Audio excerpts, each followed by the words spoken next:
اس پر مدار ہے. قرضہ تو وہ ہے, آپ استعمال کریں یا نہ کریں اس سے کوئی فرق نہیں پڑتا.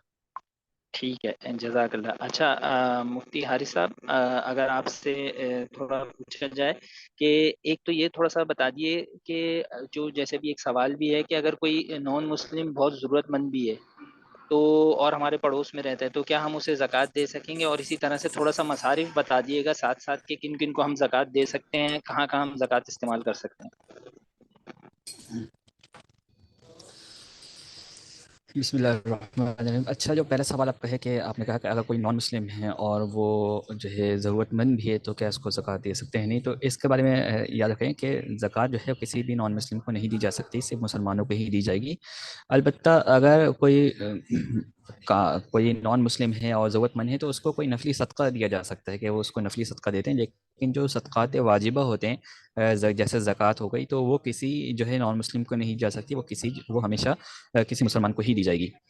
اور اس کے علاوہ جو کہ کس کو, مسلمانوں میں بھی ایسا نہیں ہے کہ ہر مسلمان کو نہیں دی جا سکتی, بلکہ اس کی کچھ کیٹیگریز ہیں, کچھ جو ہے نوع ہیں جن کو زکوٰۃ دی جا سکتی ہے. اس میں وہ اللہ تعالی نے خود قرآن میں مقرر فرمائی ہیں. ان میں سے ایک تو یہ ہے کہ فقیر اور مسکین جو ہے ان کو زکوٰۃ دی جا سکتی ہے. فقیر اور مسکین کون شخص کہلاتا ہے شریعت کی نظر میں؟ وہ شخص کہلاتا ہے کہ جس کے پاس اتنی مالیت, جس کے بعد جو ہے سونا چاندی یا جو ہے نقد پیسے کیش اماؤنٹ یا پھر سامان تجارت اتنی مقدار میں نہ ہو جس کا مجموعہ جو ہے 52.5 تولہ چاندی کے بقدر ہو. ٹھیک ہے, یعنی آج کے ریٹ کے اعتبار سے 52.5 تولہ چاندی تقریباً یہ کی اماؤنٹ تقریباً 1,10,000 پہنچی ہے, 1,10,000 سم تھنگ اس طرح ہے. تو اس کے بقدر اگر کسی کے پاس پیسے ہیں ضرورت سے زائد, ٹھیک ہے, تو اس وقت اس کو جو ہے زکوٰۃ کی اماؤنٹ نہیں دیا جا سکتی. اس کے علاوہ جس کے پاس ضرورت سے زائد اتنے پیسے نہیں ہیں کہ 1,10,000 جس کے پاس پیسے نہیں ہیں تو اس کو زکوٰۃ دی جا سکتی ہے. اچھا, ضرورت سے زائد یہاں پر ایک چیز یاد رکھیں کہ ضرورت سے زائد میں بھی بہت زیادہ کنفیوژن ہوتی ہے کہ ضرورت سے زائد سامان کیا ہوتا ہے اور کیا نہیں ہوتا. دیکھیں, ضرورت سے زائد سامان کے بارے میں یہ اصول یاد رکھیں کہ ایسا سامان جو جس کے استعمال کی کبھی بھی نوبت نہ آئے, اس کو ضرورت ہے. کے پاس آپ کے گھر میں بہت سارے برتن رکھے ہوئے ہیں لیکن وہ الماری میں رکھے ہوئے ہیں, ٹھیک ہے, عام روزمرہ کے استعمال کے لیے نہیں ہے, لیکن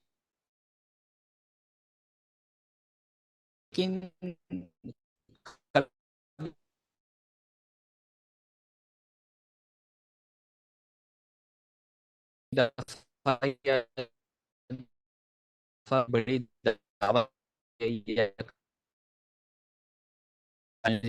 تو وہ برتن بھی ضرورت میں ہی آتے ہیں کیونکہ اس کا کبھی نہ کبھی استعمال ہوا ہوتا ہے, لہٰذا اس کو کہتے ہیں ضرورت سے زائد ہو. تو ایسا سامان, ٹھیک ہے, یا پھر نقد اماؤنٹ یا سونا. جی میری بات کلیئر ہوئی یہاں پر؟ ہیلو, میری آواز آ رہی ہے؟ جی جی انشاءاللہ امید ہے کہ کلیئر ہوئی ہوگی آپ کی بات. اچھا, ایک چیز کا آپ ساتھ ساتھ یہ بھی جواب دے دیں مفتی حارث صاحب کے, تھوڑا سا اس کے بارے میں بتا دیں کہ کن رشتہ داروں کو زکوٰۃ دی جا سکتی ہے, بریف اگر آپ بتا دیں.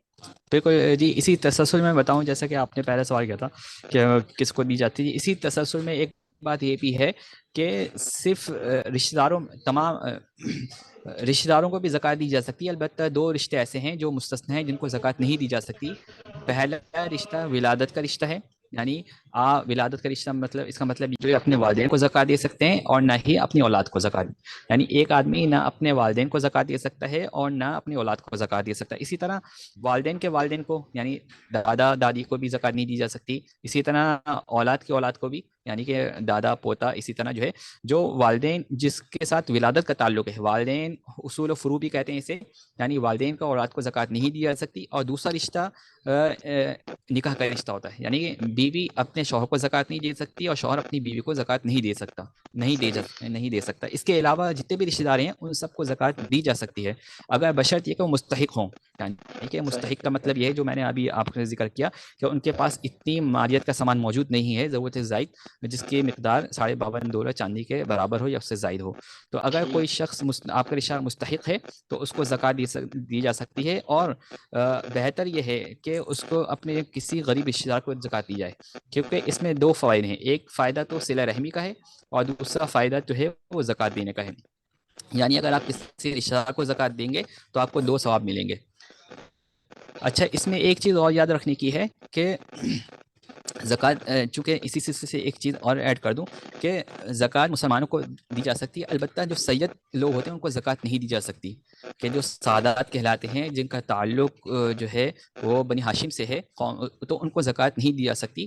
اور وہ اس کی ڈیٹیل یہ ہے کہ حضرت علی رضی اللہ تعالیٰ کے اولاد میں سے جو شخص جس کی نسبت حضرت علی رضی اللہ تعالیٰ کے اولاد سے ہو رہی ہے، یا پھر حضرت عباس رضی اللہ تعالیٰ کی اولاد سے ہو، تو اور اسی طرح جو ہے بنو ہاشم میں سے جو ہے اس سلسلے کو زکوٰۃ نہیں دی جا سکتی، شریعت نے اس کو منع کیا ہے۔ ٹھیک ہے، جزاک اللہ خیر۔ اچھا نادر بھائی، آپ سے ایک ریکویسٹ ہے کہ مختصراً ایک بار ذرا سا وہ لانگ ٹرم ڈیٹ اور شارٹ ٹرم ڈیٹ کو ذرا سا ریپیٹ کر دیں۔ کسی کا سوال آیا ہے کہ اس کو مختصراً آسان لفظوں میں بیان کر دیں دوبارہ سے۔ اچھا، یہ دیکھیں لانگ ٹرم ڈیٹ وہ ہوتا ہے جو سال سے اوپر کا ہو، مطلب 2 سال کی فائنینسنگ آپ نے بینک سے لی ہوئی ہے، 3 سال کی لی ہوئی ہے، 4 سال، 10 سال، 15 سال، یہ جتنی بھی آپ نے فائنینسنگ لی ہوئی ہے سال سے اوپر کی مدت کی، یہ لانگ ٹرم ڈیٹ ہے۔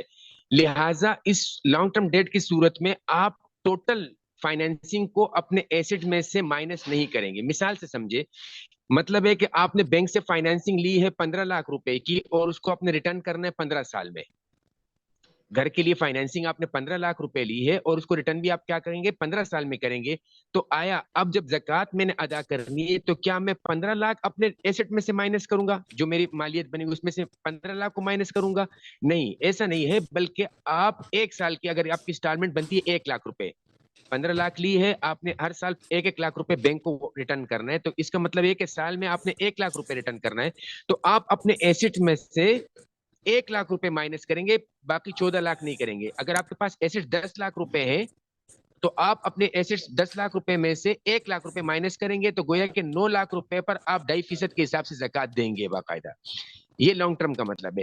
لیکن اسی صورت میں اگر آپ نے 15 لاکھ روپے بینک سے فائنینس کیے اور 6 مہینے بعد آپ نے اس کو ریٹرن کرنے ہیں اور آپ کے ٹوٹل ایسٹ 10 لاکھ روپے ہیں اس فائنینسنگ کے علاوہ، تو اس صورت میں آپ 15 لاکھ اپنے ایسٹ میں سے مائنس کر رہے ہیں تو آپ 5 لاکھ مزید مقروض بن رہے ہیں، تو اس صورت میں آپ پر زکوٰۃ ہی نہیں آئے گی۔ تو خلاصہ یہ ہے کہ لانگ ٹرم ڈیٹ جتنا بھی ہوتا ہے اس کے 1 سال کی انسٹالمنٹ جو ہوتی ہے وہ آپ کے ایسٹس میں سے مائنس ہوگی، جو باقی ایسٹس بچیں گے اس پر آپ 2.5% پہ زکوٰۃ ادا کریں گے، اور جو شارٹ ٹرم ڈیٹ ہوتا ہے وہ آپ ٹوٹل اپنے ایسٹس میں سے مائنس کریں گے۔ امید ہے سوال کلیئر ہو گیا فراز، یا میں دوبارہ اس کو؟ جی مفتی صاحب، آپ کا جواب بہت مناسب تھا ماشاءاللہ۔ اس میں ایک اور سوال ہمارے پاس پارٹیسپینٹ سے آیا ہوا ہے کہ اگر کوئی سامان جو ہے وہ گھر میں پڑا ہوا ہے، جیسے اضافی فریج ہے، اضافی واشنگ مشین ہے، وہ لیکن کبھی استعمال میں نہیں آیا، تو کیا ایسی چیزوں میں زکوٰۃ دینی ہوگی؟ اور اس میں ساتھ میں کپڑے بھی ہیں جو کہ مطلب کافی ٹائم سے استعمال نہیں ہو رہے، اضافی ہیں، تو کیا ان چیزوں میں بھی زکوٰۃ ہوگی؟ نہیں، ان چیزوں پہ زکوٰۃ نہیں ہے۔ جیسے زکوٰۃ کا ہم نے اوپر جیسے 3-4 دفعہ ساتھیوں نے بتایا کہ زکوٰۃ کے نصاب کی 4 ہی چیزیں ہیں: سونا، چاندی، نقدی، مال تجارت۔ تو یہ جتنی بھی چیزیں آپ بتا رہے ہیں ضرورت سے زائد سامان، یہ زکوٰۃ کے نصاب میں شامل نہیں ہے، یعنی آپ اس کی ویلیویشن کر کے اس کے اوپر زکوٰۃ نہیں ادا کریں گے۔ ہاں، یہ شخص جس کے پاس یہ چیزیں پڑی ہوئی ہے، ضرورت سے زائد سامان ہے، تو جب یہ زکوٰۃ لینے والے کے کیٹیگری میں آئے گا یا نہیں، تو ان کی چیزوں کو پھر شامل کیا جائے گا۔ یعنی زکوٰۃ دینے والے کے لیے تو ضرورت سے زائد سامان نہیں شامل کیا جائے گا، لیکن زکوٰۃ لینے والے کی جب آپ صورت دیکھیں گے مستحق کی صورت میں، تو اس صورت میں ان چیزوں کو ویلیویشن ڈالی جائے گی۔ یعنی اسی صورت کو آپ لے لیں کہ اس شخص کے پاس اور کچھ بھی نہیں ہے، لیکن ضرورت کے ساتھ جیسے آپ کہہ رہے ہیں فریج ہے، ٹی وی ہے، یہ تمام چیزیں ضرورت سے زائد پڑی ہوئی ہے، تو اس کی ویلیویشن اگر ہم کرتے ہیں تو 1.5 لاکھ روپے بنتی ہے۔ تو آیا یہ شخص مستحق زکوٰۃ ہے یا نہیں؟ شریعت کہتی نہیں، کیونکہ اس کے پاس ضرورت سے زائد سامان، ویلیویشن اس کی 52.5 تولہ چاندی سے زیادہ بن رہی ہے، لہٰذا یہ شخص زکوٰۃ لینے کا مستحق بھی نہیں ہے، کیونکہ اس کے پاس ضرورت سے زائد سامان جو ہے وہ پڑا ہوا ہے۔ ہاں زکوٰۃ دینے کی جہاں تک بات ہے تو اس میں وہی 4 چیزیں ہیں: سونا، چاندی، نقدی، مال تجارت۔ اس میں یہ ضرورت سے زائد سامان کی ضرورت نہیں ہے، اس کی ویلیوشن نہیں کی جائے گی، اس پر زکوٰۃ نہیں ہے۔ خلاصہ یہ ہے۔ جی جزاک جی اللہ خیرا۔ اچھا مفتی ندیم صاحب، آپ سے ایک سوال ہے جو کہ عام طور پہ ہم دیکھتے ہیں کہ کمیٹی ڈالنے کا، جس کو ہم وی سی یا بی سی کہتے ہیں، وہ ڈالنے کا ہمارے رواج ہے۔ تو اس میں اگر میں نے کمیٹی ڈالی ہوئی ہے اور میری کمیٹی نکلنی ہے رمضان کے بعد نکلنی ہے یا عید کے بعد نکلنی ہے، تو کیا وہ میں اس کو اپنے زکوٰۃ میں سے، کیونکہ وہ تو قرض ہے، مثال کے طور پر مجھے 5 لاکھ روپے ملنے ہیں رمضان کے بعد، تو کیا وہ شامل ہوگا؟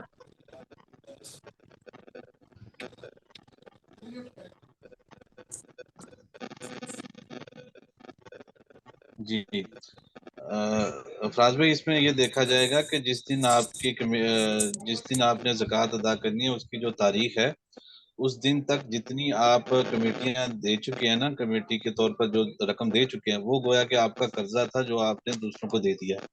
تو اس دن کی اس تاریخ تک جتنے آپ کا آؤٹ اسٹینڈنگ اماؤنٹ، جو اماؤنٹ آپ دے چکے ہیں نا دوسروں کو، تو وہ گویا کہ آپ کا قرض ہے جو دوسروں کے پاس ہے، جو وصول ہونا ہے۔ تو وہ اس کو آپ زکوٰۃ کے نصاب میں شامل کریں گے۔ باقی وہ جو اضافی جو اگر کچھ دن رہتے ہیں نا، مثال کے طور پہ یہ تو 4-5 سال تک چلتی رہتی ہیں بس اوقات کمیٹیاں، تو جتنا پیسہ آپ دے چکے ہیں وہ جو قرض ہے وہی آپ اپنے نصاب میں شامل کر کے اور اس کی پھر زکوٰۃ ادا کریں گے۔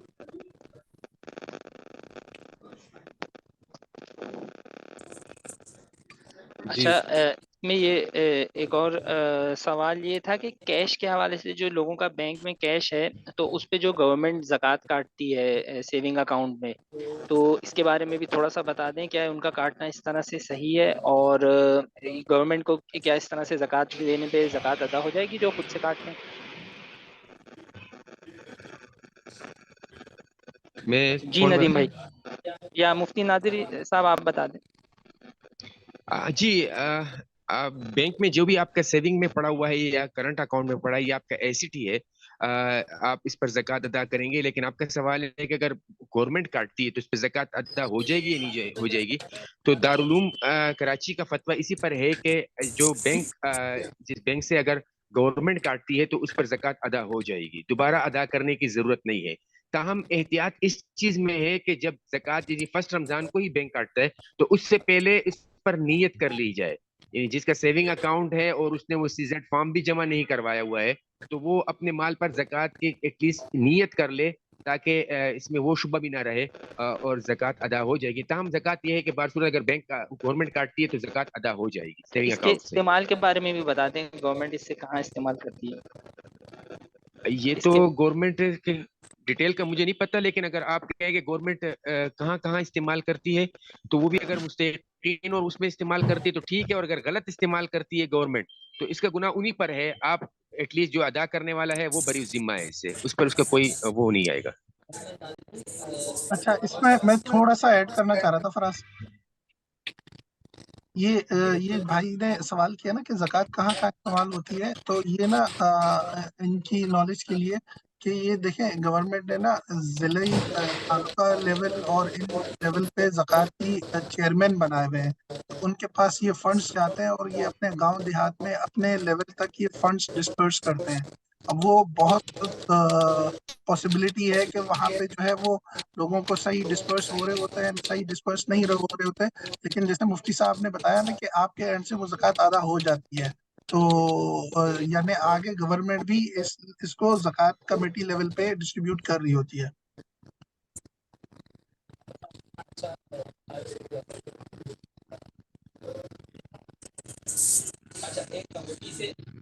آواز نہیں آ رہی۔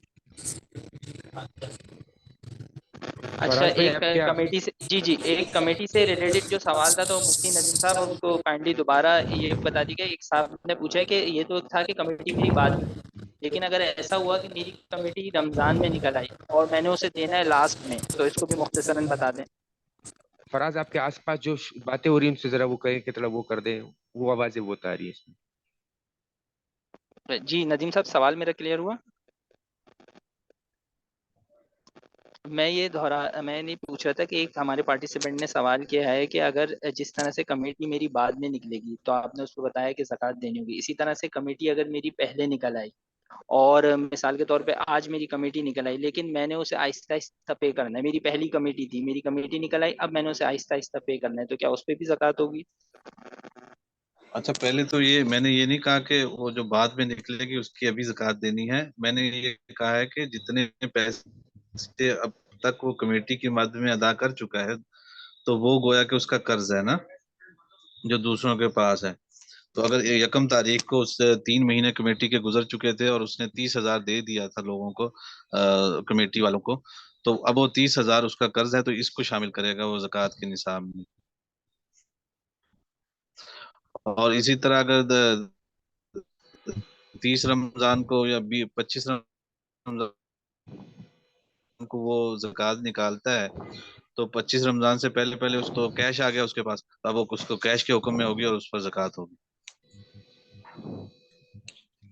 اچھا فراز، میں اس میں تھوڑا سا ایڈ کر دوں جی شاید آپ کے نادر بھائی. سوال کو. اصل میں آپ پوچھنے یہ چاہ رہے ہیں کہ دیکھیں آپ کی طرف سے جو اس کا اصول یہ یاد رکھیں، آپ کی طرف سے جو ادا ہو گئی ہے وہ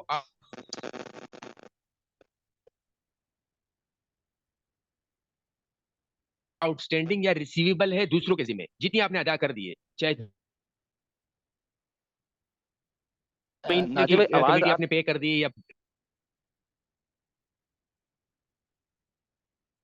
سال کی کر دی، تو جتنی بھی آپ نے پے کیا جائے گا. ٹھیک ہے، مثال کے طور پر ایک نادر بھائی تھوڑی سی آپ کی آواز ڈسٹارٹ ہو رہی ہے.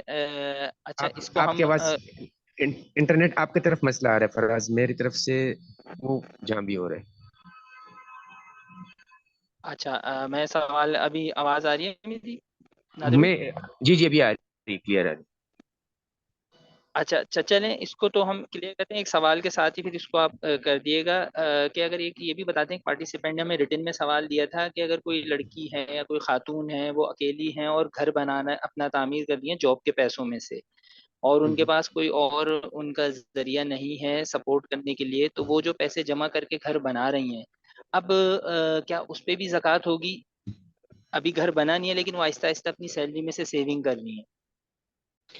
جی اصل میں دیکھیں آپ کے پاس جو کیش ہے، میں نے آپ کو شروع میں کئی دفعہ یہ بات ذکر ہوئی ہے، تو اس میں پرپز آپ کا آگے کوئی بھی ہو لیکن جس وقت آپ صاحب نصاب بن گئی ہے اس کے بعد اگلے سال وہ ڈیٹ آ گئی ہے، اس ڈیٹ کو اگر آپ کے پاس ان چاروں نصاب میں مجموعہ یا ان میں سے کوئی ایک چیز ہوگی تو اس پر زکوٰۃ ادا کرنی پڑے گی آپ کو. یعنی آپ کو یعنی اسی صورت کو لے لے کہ آپ کے پاس کیش پڑا ہوا ہے اور آگے آپ فردر پلان ہوگا آپ کا کہ اس کو کہیں انویسٹ کریں گے یا وہ کریں گے، فی الحال آپ کے کوئی اس طرح وہ نہیں ہے، تو آپ کو اس پیسے میں سے زکوٰۃ اگر وہ نصاب تک پہنچتا ہے تو اس میں سے زکوٰۃ ادا کرنی پڑے گی. اچھا ساتھ میں ایک اور ہمارا ریٹن کا کوشچن یہ تھا کہ کسی نے ہمارے ساتھ ریٹن میں پوچھا تھا کہ یہ جو زکوٰۃ جو انسٹیٹیوٹ وغیرہ یا آپ جو ایسے ایجوکیشنل انسٹیٹیوٹ پہ تعلیمی اخراجات کے لیے دیتے ہیں تو اس میں سے یہ اس طرح سے دینا صحیح ہے؟ اس میں جو اگر کوئی مستحق ہیں یا نہیں ہے وہ دونوں اس کو اویل کر سکتے ہیں، تو کیا اس طرح سے زکوٰۃ ادا ہو جاتی ہے جو تعلیمی اداروں کو لوگ زکوٰۃ دیتے ہیں؟ دیکھیں جہاں تک اداروں کی بات ہے تو اس میں جس طرح شریعت کا حکم یہی ہے کہ جب مستحق کو آپ دیں گے تو اس کی اچھی طریقے سے جانچ پڑتال کر لینی چاہیے کہ واقعی وہ زکوٰۃ کا ایلیجیبل ہے یا نہیں. تو اداروں کا بھی یہی حکم ہے کہ آپ اس ادارے کے بارے میں اچھی طریقے سے پہلے معلوم کریں کہ واقعی وہ ادارہ جو ہے وہ زکوٰۃ کا پیسہ زکوٰۃ ہی کے مصرف میں لگا رہا ہے یا نہیں لگا رہا ہے، یا ان کی باقاعدہ کوئی کمیٹی ہے بھی جو شرعی احکام کو مد نظر رکھتے ہوئے اس پیسے کو آگے انویسٹ کر رہی یا نہیں کر رہی، یا وصول کرتے وقت ہی وہ شریعت کے تملیک والے احکام کو بجا لا رہی یا نہیں لا رہی. اگر وہ اب پیسہ لے رہی ہے وہ ایجوکیشن سسٹم جو ہے اور وہ اپنے اسی پہ لگا رہی ہے، کوئی باقاعدہ کمیٹی نہیں ہے، تو پھر بہتر یہ کہ ان کو نہ دیا جائے. لیکن اگر واقعی ان کی کوئی ایسی کمیٹی ہو جو بہاف آف ان اسٹوڈنٹ جو مستحق اسٹوڈنٹ ہیں ان کے بہاف پر وکیل کے طور پر تملیک لیتی ہے اور پھر انہی پر یہ کنفرم ہو جاتا ہے کہ خرچ ہو رہا ہے. فراد آپ مائک تھوڑا دور کریں. فراز آپ میوٹ کریں، اب صحیح ہوگی. تو اگر وہ اگر وہ انہی کے بیاف پر قبضہ بھی کر رہی ہے، تملیک لے رہی ہے اور پھر انہی پر اچھے طریقے سے یعنی انہی مستحق اسٹوڈنٹس پہ خرچ کر رہی ہے، پھر تو دینا صحیح ہے. یعنی یہ آپ کی ذمہ داری بنتی ہے کہ آپ اس انسٹیٹیوٹ کا باقاعدہ جائزہ لے کے وہ صحیح طریقے سے اس زکوٰۃ کے پیسے کو خرچ کر رہی ہے یا نہیں کر رہی، مستحق پہ خرچ کر رہی ہے یا نہیں کر رہی. اگر وہ ہے تو ٹھیک ہے، پھر آپ دے سکتے ہیں. اگر آپ کو کوئی شک و شبہات ہے یا ان کے ہاں باقاعدہ شرعی احکام کا لحاظ نہیں رکھا جا رہا ہے تو پھر اس میں احتیاط بہتر ہے کہ آپ پھر انڈیویجولی کسی غریب مستحق کو یا اس طرح کے بندے کو دے دیں. جی اچھا مفتی صاحب، ایک اور سوال ہمارے پاس آیا تھا. یہ جو ہم نے گوگل فیڈ بیک فارم اور یہ کوشچن کے لیے بنایا ہوا تھا، تو اس میں سوال یہ تھا کہ یہ کنونشنل بینکس زکوٰۃ کیوں کاٹتے ہیں؟ یہ تو آلریڈی نان شریعہ کمپلائنٹ طریقے سے کام کر رہے ہوتے ہیں، تو ان کو مطلب زکوٰۃ کاٹنے کی اجازت کیسے ہے؟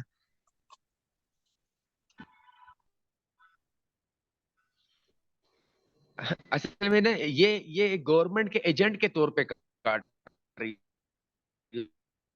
ہوتی ہے. اگر وہ خود یوز کر رہی ہوتی اس زکوٰۃ کو تو پھر آپ کا سوال تو بنتا کہ کنونشنل بینک کاٹ رہی ہے، لیا تو لیا ہے. اور یہ بینک جتنے بھی ہیں یہ ان کے ایجنٹ کے طور پہ کلیکٹ کر رہے ہوتے ہیں، تو اس میں اس بینک کا کوئی سوال نہیں بنتا کہ وہ کنونشنل یا اسلامک ہے. یہ تو ایجنٹ کے طور پر گورنمنٹ کے لیے کلیکٹ کرتی ہے اور پھر گورنمنٹ اس کی یوز کرتی ہے. جیسے شروع میں آپ نے بھی تھوڑی سی تفصیل بتا دی کہ زکوٰۃ کمیٹی کے تھرو پھر ان کے یہاں تقسیم ہوتا ہے. تو اس پر کوئی مسئلہ نہیں ہے کہ کنونشنل بینک یا اسلامک بینک ہے، تو اس سے کوئی فرق نہیں پڑے گا میرے خیال سے. اچھا، یہ حسیب بھائی دوبارہ یہی سوال کر رہے تھے کہ گورنمنٹ جو ہے یہ زکوٰۃ کے پیسے کہاں لگاتی ہے، تو میں ان کو یہ جواب دینا چاہ رہا تھا کہ مفتی صاحب کہہ رہے ہیں کہ بہتر تو یہ ہے کہ آپ زکوٰۃ خود ہی دیں، یعنی آپ گورنمنٹ کے اکاؤنٹ میں کٹنے نہ دیں اور اس کو آگے خود ہی زکوٰۃ دیں. تو یعنی اگرچہ آپ کو یہ لگتا ہے کہ مطلب گورنمنٹ صحیح انداز میں اس کو آگے نہیں دے پا رہی، اور مطلب اس کا یہی حل ہے کہ اس کو آپ اپنے اینڈ سے نکال دیا کریں، اپنے رشتہ داروں میں، اپنے دوست احباب میں، ٹھیک ہے نا؟ تو گورنمنٹ تک اس کو جانے ہی نہ دیں، یعنی اپنے رشتہ داروں کا خود ہی خیال کیا جائے. اچھا، ایک سوال تھا اپنا مفتی نادر خان صاحب، کہ ایک ساتھی نے ہمارے ساتھ سوال کیا تھا کہ 4 بچڑے ہم نے لیے تھے 1 سال پہلے 1,20,000 روپے کے، اب یہ 1 سال کے بعد ان پہ زکوٰۃ کیا بنے گی؟